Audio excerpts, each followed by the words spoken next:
And I've been a resident of Detroit and an activist in Detroit for 43 years. When I first came to Detroit, Detroit was the greatest city in the country. It was the center of the Black Liberation Movement.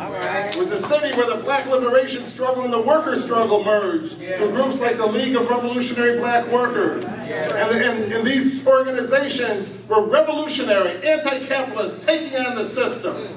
And they inspired white workers as well. I was working at a time, me and Rick, in a plant out in the suburbs, and the most racist place I'd ever seen. And yet we elected 5 black committeemen out of 7. Why? Because the white workers said, we need to learn how to fight from the black workers as well. So what happened? The capitalist class took stock of what was going on in Detroit. And just like imperialism blockades any country that dares stand up, whether it's Libya or Iraq or Cuba, they did the same thing to Detroit. So Detroit, I view Detroit as having undergone 2 phases of direct war by the capitalist class.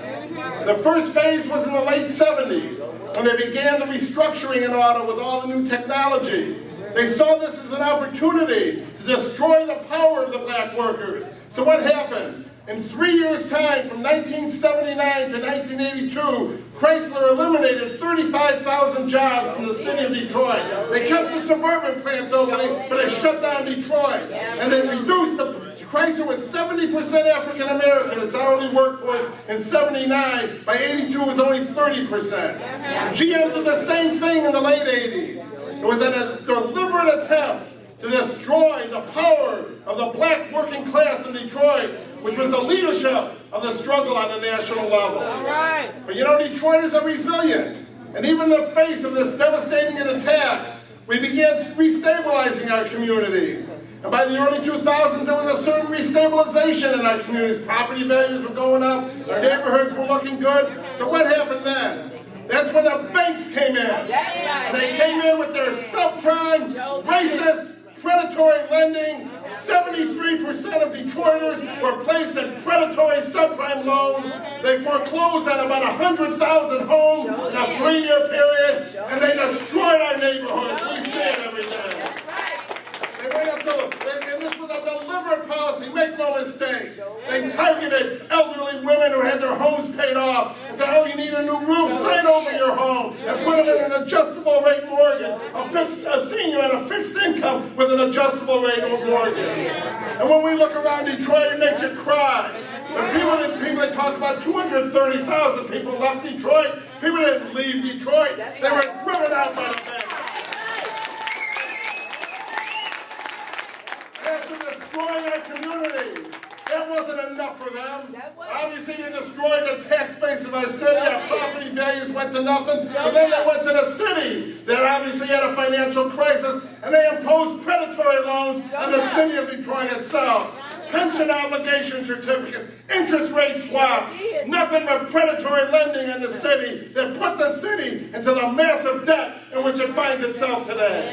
Make no mistake, I don't want to go into it, we have a lot of literature on these swaps, but they're incredible. We pay every year $50 million to banks like UBS and Bank of America for criminal subprime lenders for doing nothing.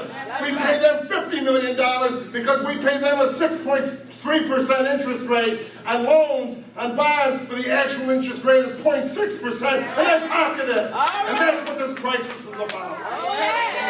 The emergency manager, when he came in, was an attempt to ensure the racist domination of the banks over our city. If you read the Emergency Manager Act, it gave them the power to break union contracts, to break every contract, but it guaranteed the payment of debt service to the banks. And bankruptcy is no different. Yesterday, the New York Times ran an editorial. The New York Times gets it wrong a lot. In this editorial, they got it right. No banker left behind. The Detroit bankruptcy case provides another example of how Wall Street wins.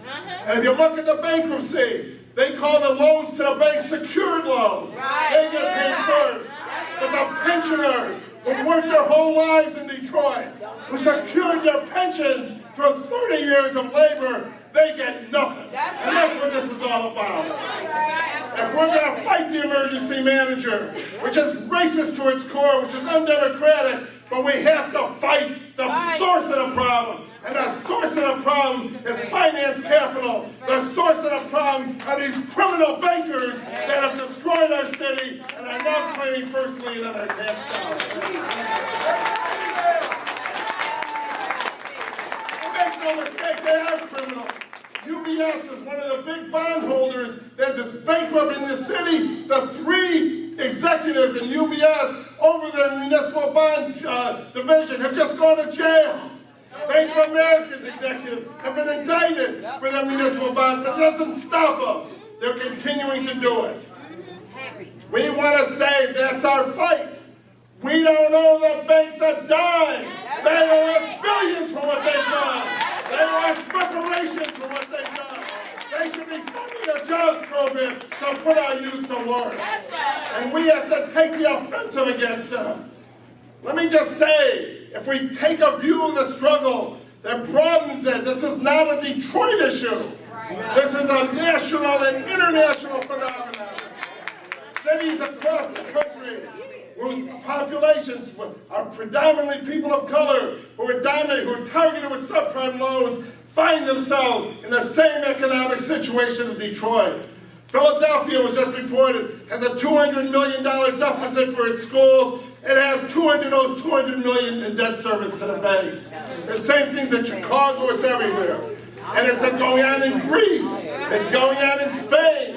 This ain't a Detroit issue. It's a war by the bankers against the workers all over the country.